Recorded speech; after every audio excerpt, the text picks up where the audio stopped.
Welcome back. The Cook Islands may have the world's largest cobalt resource, but it's in our ocean, 5,000 meters below the surface. Ocean Minerals Limited has acquired a reserve area and recently received a research permit to conduct some sampling in the area. Ocean Minerals Limited is a US-based company interested in our seabed mineral resources.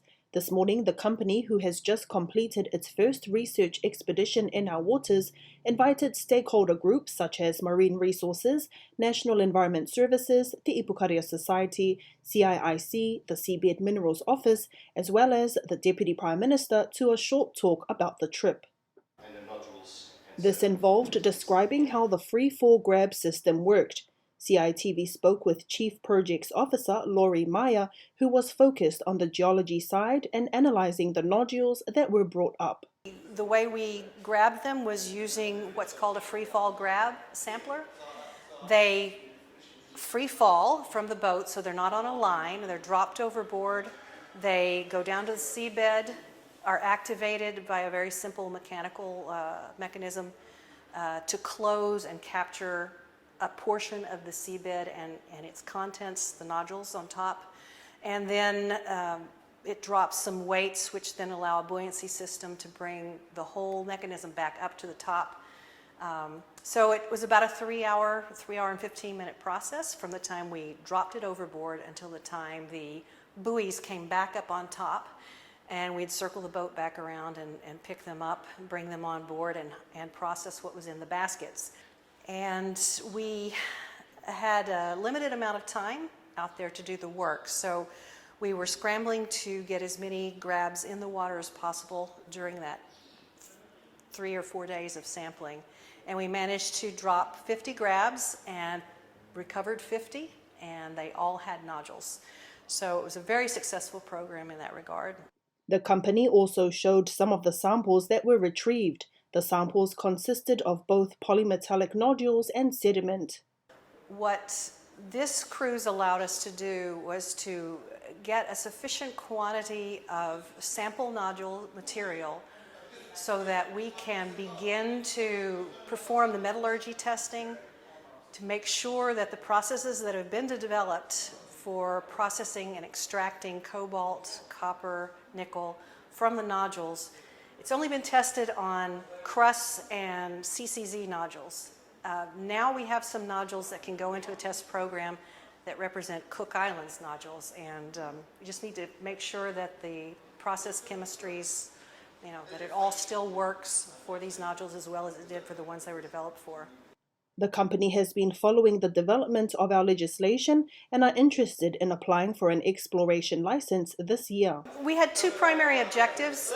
One was to collect a sample of nodules to feed into this test program, and the other objective was to initiate the environmental program to take samples of sediment and bottom water and the surrounding material around the nodules themselves to feed into an environmental program. The geology samples, the nodules themselves, from each grab we take them and spread them out, photograph them from different angles. Those high-resolution images can then be fed into post-processing software that can estimate the number and size of nodules within each grab.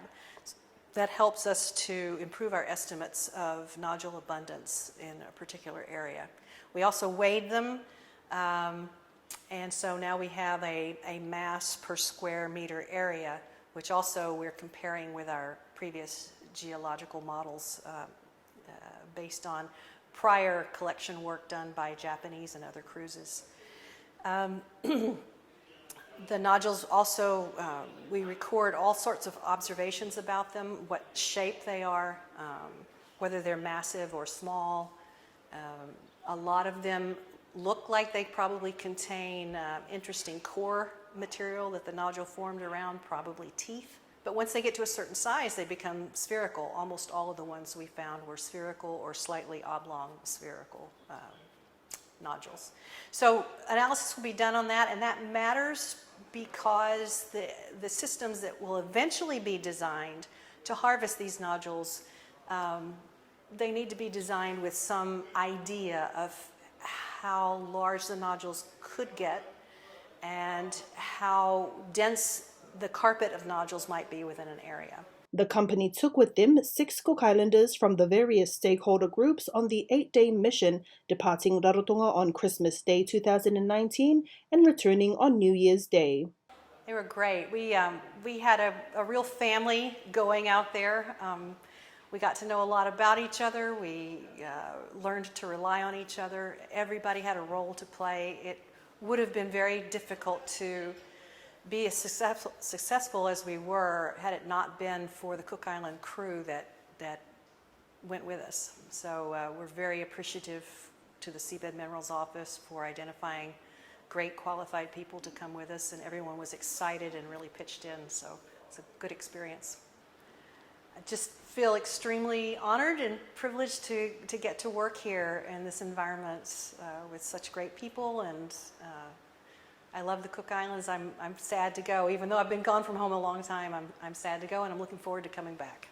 Despite the bad weather and most of the team being sick for the first few days, they were able to carry out a very successful mission. This is Diri Wuntin for CITV News.